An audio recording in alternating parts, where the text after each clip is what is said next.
আসসালামু আলাইকুম এভরিওয়ান। আজকে ছোট বড় সবার পছন্দের ইলিশ মাছের রেসিপি নিয়ে এসেছি। সবার পছন্দের খাবার ইলিশ মাছ, জাতীয় মাছ ইলিশ মাছ, মজাদার এই সুস্বাদু রেসিপি সবার পছন্দের। চলুন তাহলে রান্না শুরু করা যাক। ইলিশ মাছের রেসিপি। আমি এখানে ছোট বড় ইলিশ মাছ নিয়েছি আর মাথা নিয়েছি ইলিশ মাছের। এগুলো কেটে ধুয়ে নিয়েছি। কড়াইয়ে তেল দিয়ে দিচ্ছি, পেঁয়াজ দিয়ে দিচ্ছি এক বাটি। মাছটা একটু ভোনা ভোনার, একটু ঝোল ঝোল হবে।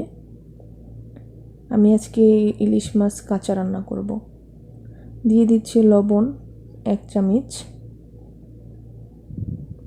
মরিচ দিয়ে দিচ্ছি গুঁড়া মরিচ 2 চামচ,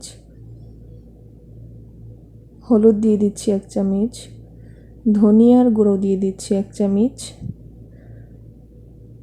মশলাটা একসাথে মিশিয়ে কষিয়ে নিব। একটু পানি দিয়ে দিচ্ছি। ইলিশ মাছে কখনোই আদা রসুন দিবেন না, তাহলে মাছের স্বাদ নষ্ট হয়ে যায়। আমি এই পর্যায়ে মাছগুলো দিয়ে দিচ্ছি। মাছ ভাজিনি, আমি কাঁচা মাছ দিয়ে রান্না করব। ভেজে রান্না করলে ইলিশ মাছের স্বাদটা পাওয়া যায় না। আমি মাছগুলো উল্টে পাল্টে দিচ্ছি। মশলার কষানোর ভিতরেই মাছটাও হালকা কষিয়ে নিব। একটু ঢেকে দিচ্ছি। এখন ঢাকা খুলে দিচ্ছি। মাছগুলো হালকা একটু নেড়ে চেড়ে দিচ্ছি যাতে ভেঙে না যায়। নাড়াচাড়া দিয়ে সবগুলো মশলা একটু মেখে দিচ্ছি। পানি দিয়ে দিচ্ছি। এই পর্যায়ে পানি দিয়ে দেব। ইলিশ মাছটা আবার ঢেকে দিচ্ছি, আবার খুলে দেখছি। ইলিশ মাছ সবসময় কম রান্না করতে হয় অন্য মাছের তুলনায়। বেশি রান্না করলে স্বাদটা নষ্ট হয়ে যায়। এই পর্যায়ে আমি কাঁচামরিচ দিয়ে দিচ্ছি। কিছুক্ষণ পর নামিয়ে নেব। একটু ঝোল ঝোল রাখবো। আমার রান্নাটি শেষ। চলুন তাহলে পরিবেশন করে দেখাই।